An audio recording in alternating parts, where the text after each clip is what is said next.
Hey guys, so today I'm gonna show proof HappyMod is real. First go to Google and file download it.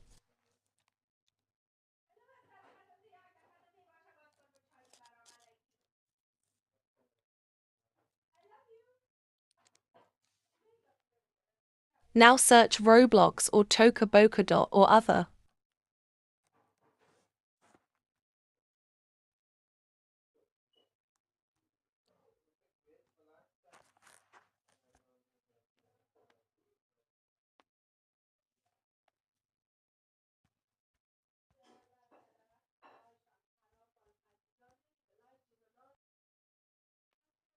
Make sure you click the first one. Then press the newest version.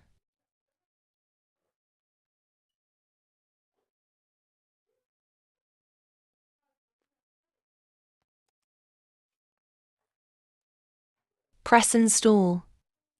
I installed it and made my characters now get into the app.